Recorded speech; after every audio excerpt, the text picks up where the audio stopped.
नमस्कार, लोकमत मध्ये तुम्हा सर्वांचं स्वागत करतो। सध्या आपण आहोत मुंबईच्या आझाद मैदानामध्ये। या ठिकाणी आपण जर पाहिलं मंनोज जरांगे पाटलांचं उपोषण सुरू आहे आणि या उपोषण आंदोलनाला भेट देण्यासाठी खासदार सुप्रिया सुळे हे आज या ठिकाणी दाखल झालेले आपल्याला पाहायला मिळत आहेत। मोठ्या प्रमाणामध्ये सर्वच येथे पदाधिकारी असतील, कार्यकर्ते असतील, हे त्यांच्या भेटीला दाखल होत असतात आणि त्याच मध्ये अनेक नेते मंडळी देखील याच मंचावर हजेरी लावत असतात। परंतु आज आपण जर पाहिलं तर या ठिकाणी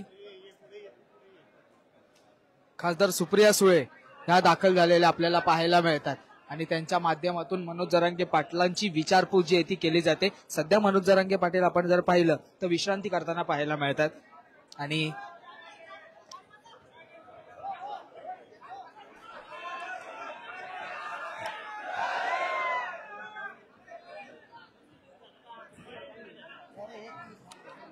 सध्या मनोज जरांगे पाटील हे विश्रांती करताना पाहायला मिळतात। मनोज जरांगे पाटील हे विश्रांती करतायत आणि या बाजूला आपण जर पाहिलं तर खासदार सुप्रिया सुळे ह्या मंचावर जे काही पदाधिकारी आहेत, जे मराठा आंदोलक आहेत, त्यांच्यासोबत संवाद साधतायत। नेमकी आता त्यांची परिस्थिती कशी आहे, तब्येत कशी आहे, आरक्षणाविषयी काही चर्चा झाली का, या संदर्भात बातचीत जी आहे ती सुप्रिया सुळेंच्या माध्यमातून पदाधिकाऱ्यांसोबत, मराठा आंदोलकांसोबत केली जाते। खरं पाहायला गेलं तर आजचा तिसरा दिवस आहे आंदोलनाचा आणि या दिवशी ही भेट म्हणजे सुप्रिया सुळे, खासदार सुप्रिया सुळे, राष्ट्रवादी काँग्रेस शरद पवार पक्षाच्या खासदार सुप्रिया सुळे ह्या स्वतः या ठिकाणी दाखल झाल्यात आणि त्यांच्या माध्यमातून सर्वप्रथम गणरायाचं आणि शिवरायांचं दर्शन घेण्यात आलं आणि मनोज जरांगे पाटलांची थेट विचारपूस करताना आपल्याला त्या आता पाहायला मिळत आहेत। मनोज जरांगे पाटील हे सध्या आपण जर पाहिलं, मी दाखवायला सांगेल, सध्या आपण जर पाहिलं तर मनोज जरांगे पाटील हे विश्रांती करत आहेत। थोड्याच वेळापूर्वी ते झोपलेत आणि आता खासदार सुप्रिया सुळे या ठिकाणी दाखल झाल्यात।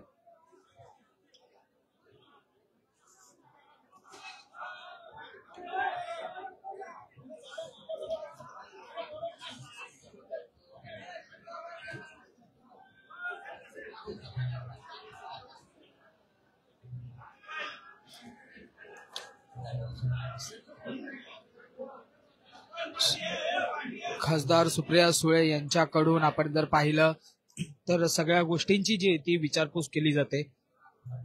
आसन व्यवस्थेपासून कशा पद्धतीने कुठे आणि कोणत्या आंदोलकांची राहण्याची सोय केली आहे, आंदोलक कुठे राहतात, आंदोलकांची संपूर्णतः व्यवस्था ही कशा पद्धतीने चालली आहे, या संदर्भात अधिक जो येतो या ठिकाणी संवाद खासदार सुप्रिया सुळे यांच्या माध्यमातून साधला जातो।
आहे का हे असतं हे म्हणजे कुठलं हे असतं हा दिसलं का हा दिसलं माझं कुठे आपलं टीव्ही नाही पण कुठे मनोज जरांगे पाटील यांचे अत्यंत विश्वासू सहकारी सर्व कार्यकर्ते या ठिकाणी दाखल झालेत. सुप्रिया सुळे या म्हणत आहेत की त्यांना विश्रांती करू द्या, उठू नका, त्या आराम करत आहेत. मी फक्त आंदोलनाला या ठिकाणी भेट देण्यासाठी आलेली आहे अशा पद्धतीने त्यांच्या माध्यमातून सांगितलं जात आहे. खरं तर मनोज जरांगे पाटलांचे जे विश्वासू या ठिकाणी पदाधिकारी आहेत त्यांच्या माध्यमातून आग्रह केला जात होता की त्यांना आम्ही उठवतो, परंतु या ठिकाणी थेट सुप्रिया सुळे ज्या खासदार आहेत त्यांच्या माध्यमातून सांगण्यात येते की त्यांना उठवू नका, उठवण्याची त्यांना गरज नाहीये, मी फक्त या ठिकाणी भेट घेण्यासाठी आली होती.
सुप्रिया सुळे हे आपण जर पाहिलं तर थेट मंचावरनं भेट घेऊन आता निघालेले आपल्याला पाहायला मिळतात. काही पदाधिकारी आहेत त्यांच्यासोबत संवाद साधण्यात येतोय.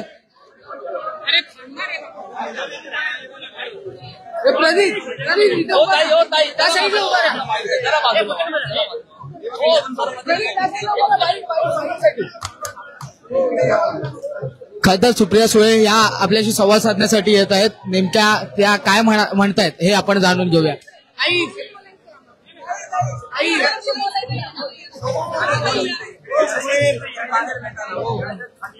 जरा साईडला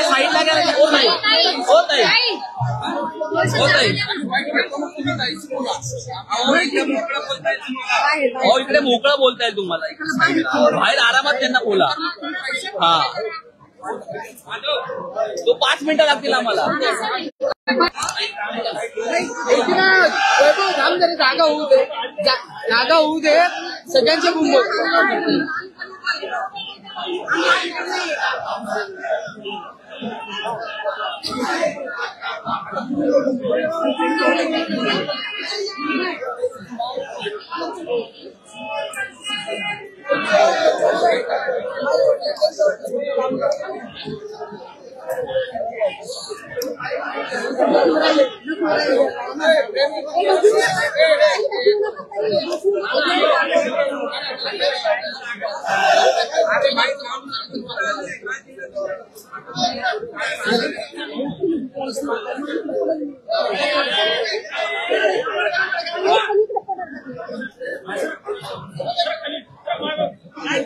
साइड साइड हा वरतीच तो भाव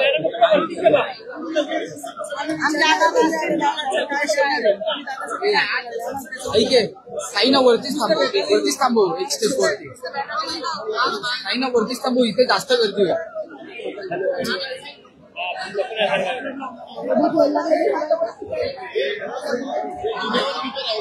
हा ऐक ना, चिन्हावरतीच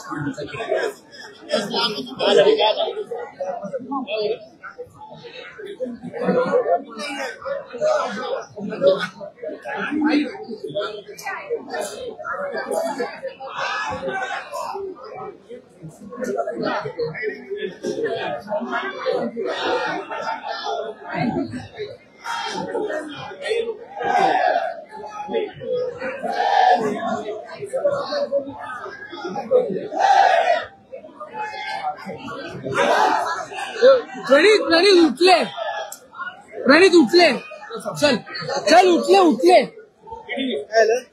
चल हो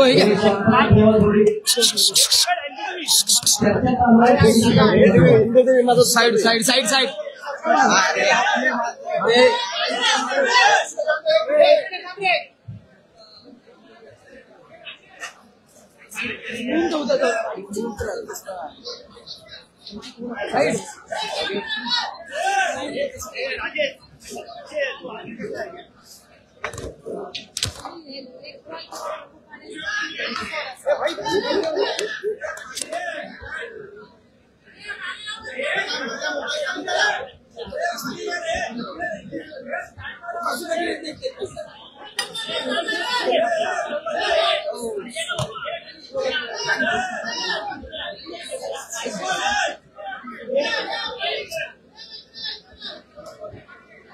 आराम करा,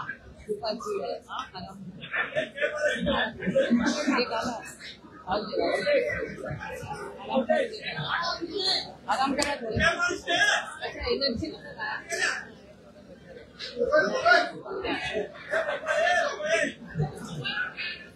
काळजी करू नका, मी बरे व्हा, सगळ्यांवर जबाबदाऱ्या नसू नका, घरी पण आहे सगळ्यांकच आहे, सगळे मिळून मार्ग पाडू.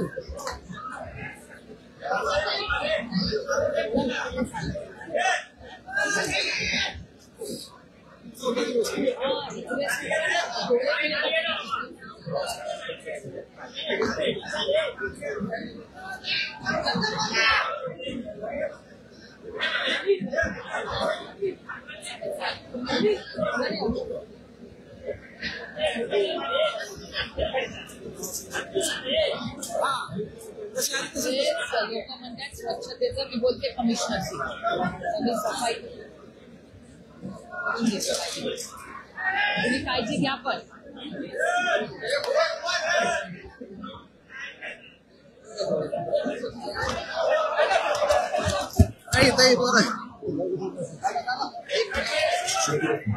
छत्रपती शिवाजी महाराज की आरक्षण, आरक्षण हे आवाज पाहिजे रे. मराठ्यांना अभिषेक आरक्षण,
विनंती केली आहे की डॉक्टरांची सविस्तर माझी चर्चा झाली. 4 दिवस आणि त्यांना प्रचंड विकनेस आलेला आहे. डॉक्टरांचं तेच म्हणणं होतं की अन्न 4 दिवस काहीच पोटात न गेल्यामुळे त्यांना ट्रिमेंडस विकनेस आला. त्याच्यामुळे जरा त्यांना असं ड्राउझी असं फिलिंग येत आहे, म्हणजे थकल्यासारखं वाटतंय त्यांना. त्यांना आराम करत होता. मी त्यांना म्हणत होते उठूच नका, पण सरपंचांचा आग्रह होता म्हणून 2 मिनिटं मी त्यांना म्हणते काळजी करू नका, तब्येतीची काळजी घ्या. सगळ्यांच्याच जबाबदाऱ्या आहेत, घरातले पण काळजी करत असतील ना अर्थातच.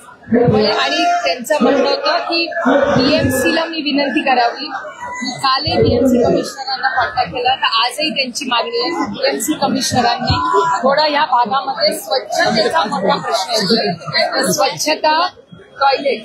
आता महाराष्ट्रातून सगळेच जे प्रेमी करतात सगळ्याच लोकांनी मिळून अन्नाचा प्रश्न थोडासा बराचसा सुटलेला आहे. त्यामुळे आता जेवणासाठी व्यवस्थित अन्न आलेलं आहे. पण त्यांचं म्हणणं असं होतं की कॉर्पोरेशनला सांगून सगळे जे टॉयलेट्स आहेत, पाणी आणि इथे 4 लाईट्सची, रात्री अंधार होतो तर 4 लाईट्सची मागणी केली आहे. ज्याला आता होकार देतं 4 लाईट्स म्हणजे लोक अंधारात आणि पावसी आहे त्यामुळे 4 लाईट्स इथे असले पाहिजेत. 4 लाईट्सची मागणी आणि स्वच्छतेची मागणी ही सगळ्यात महत्वाची आहे. तर मी आता म्युन्सिपल कमिशनरांना फोन करणार आणि त्या भागामध्ये स्वच्छता आणि आलेल्यांची सोय ही टॉयलेटची पण केलेली दिसली, पण त्याच्यातली स्वच्छता आणि अन्न जे काय झालं असेल तिथे स्वच्छता लोकांना गैरसोय होता कामा नये अशी विनंती महाराष्ट्र सरकारला करावी आणि बीएमसीला करावी अशी त्यांची मागणी आहे.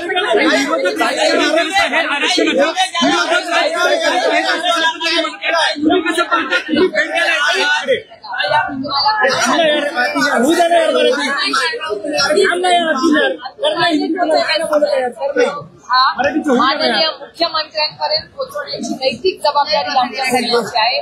माझी हात जोडून महाराष्ट्राच्या माननीय मुख्यमंत्र्यांना आणि दोन्ही उपमुख्यमंत्र्यांना विनम्रपणे माझी विनंती आहे की सगळ्या पक्षांना बोलवा, तातडीने ऑल पार्टी मीटिंग करवा आणि त्यातून पाहिजे असेल तर लगेच 1 दिवसात अधिवेशन बोलवा आणि या निर्णय मार्ग काढा. जर सरकारला करायचं असेल तर काय अवघड नाही करणं आणि सगळ्याच पक्षाच्या लोकांनी पक्षीय कव्हरेज. मी आता पण माहिती घेतली आहे सगळ्यांची. सगळेच लोक येत आहेत तिथे भेटायला. कुणाचाच विरोध नाहीये. जर कुणाचाच विरोध नसेल तर माननीय मुख्यमंत्र्यांनी तातडीने कॅबिनेटमध्ये निर्णय घ्यावा आणि गरज पडली जर काही करायचं असेल कॉन्स्टिट्यूशन अमेंडमेंट वगैरे तर तातडीने त्यांनी एक असेंब्लीला उद्या बोलवावी. काय अडचण आहे? असेंब्ली अर्जंटली बोलवून टाका. दिवसभर नाही 24 तास चर्चा करा आणि पास करून टाका. काय अडचण आहे? माझं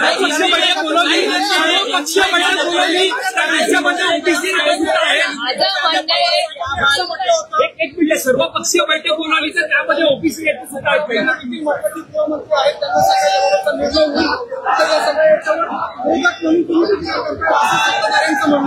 सत्ताधाऱ्यांच्याच हातात आहे निर्णय.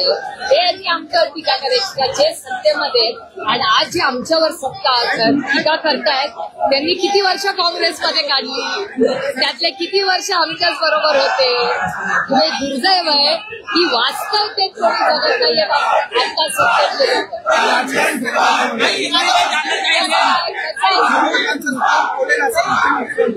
मला एक सांगा 2018 मध्ये कुठल्या वर्षी देवेंद्रजीच म्हणले होते ना, त्यांचं असेंब्ली मधलंच भाषण आहे ना, बरोबर आहे ना. देवेंद्र फडणवीस जी जेव्हा विरोधी पक्ष नेते होते तेव्हा त्यांचं भाषण आहे. आज 250 खासदार आमदार आहेत, 250 आमदार. काय लागतं? एक चुटकी में काम जर करायचं असेल तर का नाही करू शकत? त्यांनी तातडीने सर्व पक्षीय मीटिंग बोलवावी, असेंब्ली बोलवावी. एवढा मोठा मॅन्डेट महाराष्ट्राच्या मायबाप जनतेने त्यांना दिलेला आहे. ह्याचा वापर कॉन्ट्रॅक्ट किंवा मोठे रस्ते करायच्या ऐवजी समाजाच्या साठी करा अशी माझी विनम्र.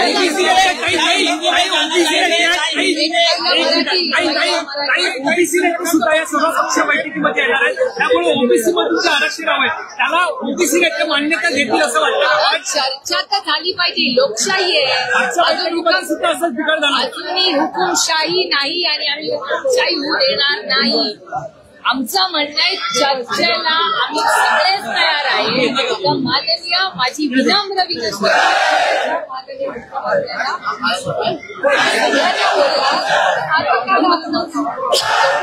मॅन्डेट महाराष्ट्राच्या मायबाप जनतेने 250 आमदार आहेत त्यांच्याकडे. काय वाटतं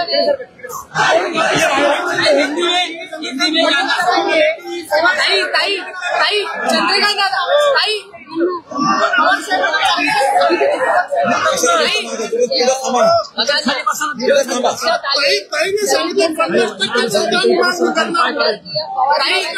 लोकांची अपेक्षा आहे.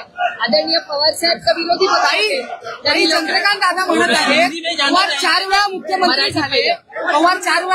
झाले तरी मराठ्यांना ओबीसी मधून आरक्षण दिलं नाही. काय सांगाल? आता तुम्ही सत्तेत आहात ना, 11 वर्ष आहात ना, गल्ली टू दिल्ली सगळीकडे तुमचीच सत्ता आहे. करून दाखवा तुम्ही. आम्ही कुठे नाही म्हणतोय. आमची सहकार्याची भूमिकाच आहे. हिंदी में जाना चाहिए. आज आप ममता के पार्टी को मिलना है. ऑल पार्टी में भेजना अपने मांग ये कर रहे हैं. मेरी पहले दिन से मांग है कि ये लोकतंत्र में चर्चा होनी चाहिए. इतना बड़ा मैंडेट सरकार को मिला है. मेरी बड़ी विनम्रता से विनती है कि आप चर्चा करवाइए, अर्जेंटली निर्णय लीजिए और सबका साथ है तो उन्हीं का लाइन है ना, सबका साथ सबका विकास. तो सबका विकास करिए. मनोज जैन के पार्टी उनके भाषण में देवेंद्र फडणवीस को ज्यादा टारगेट करते हुए दिखाई दिए. बल्कि एकनाथ शिंदे ने हमको वादा किया था कि आपको आरक्षण मिलेगा. आज जो महाराष्ट्र बड़ी विनम्रता से उनको करिए कि आप सबको बुलाइए और देखिए इतना बड़ा मैंडेट मिला, असेंबली बुलाइए और ले लीजिए. किसने रोका? 3 दिवसामध्ये सुद्धा राज्य सरकारचे शिंदे समितीला पाठवलं. त्यामुळे राज्य सरकारचाही अवमान झाला, शिंदे समितीचाही अवमान झाला, मुख्यमंत्र्याचाही अवमान समाजाला समजलं. नाही, दुर्दैव आहे की महाराष्ट्राच्या सरकारने कुणाला तरी जबाबदार व्यक्तीला पाठवायचं होतं. कारण का ही लोकशाहीमध्ये चर्चा झालीच पाहिजे आणि आंदोलनकर्त्यांचं ऐकून तर घेतलं पाहिजे. नाही, दडपशाही नाही, लोकशाहीच्या मार्गाने तुम्ही शांततेच्या मार्गाने कुठली आंदोलन करत असेल तर ते आपल्या संविधानाचा अधिकार बाबासाहेबांनी दिलाच आहे आपल्या सगळ्यांना.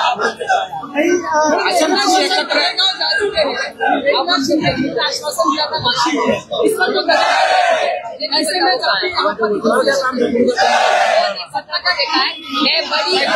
बड़ी विनम्रता से महाराष्ट्र सरकार को विनती कर रही हूँ कि यहाँ सफाई होनी चाहिए, यहाँ जो टॉयलेट वो साफ होने चाहिए, और दूसरी बात यहाँ लाइट्स रात को नहीं तो सबको दिक्कत होती है, तो थोड़ा लाइट यहाँ लगाने चाहिए. और मेरी बड़ी विनम्रता से सरकार को विनती है कि आप एक ऑल पार्टी मीटिंग बुलाइए और निर्णय लीजिए, असेंबली बुलाइए अर्जेंट. मैडम कल मंडे है, कल से इस पूरे परिसर में जो मुंबई आमचा म्हणणं चर्चा आम्ही कधी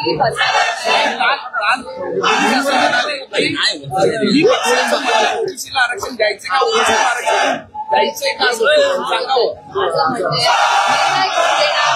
जबाबदार आज निर्णय विरोधी पक्षाच्या का सरकारच्या कोणाच्या हातात आहे?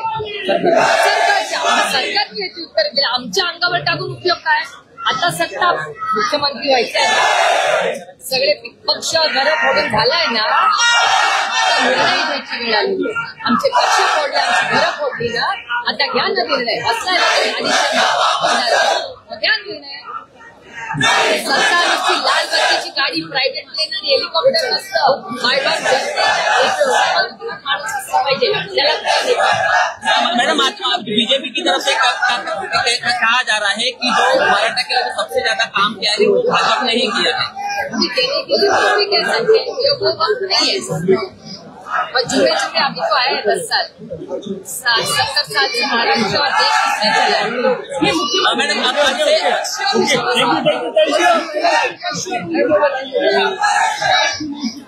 ये पर अभी तो है ना, 11 साल से वही तो है ना, 1-2 साल से नहीं, 11 साल से दिल्ली से दिल्ली तक उन्हीं की सरकार है.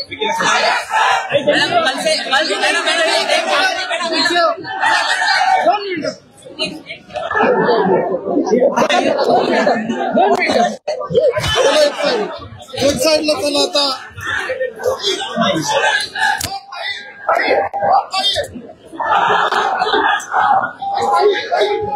तुमचा स्पंज कुणाला भेटला का? Thank you so much.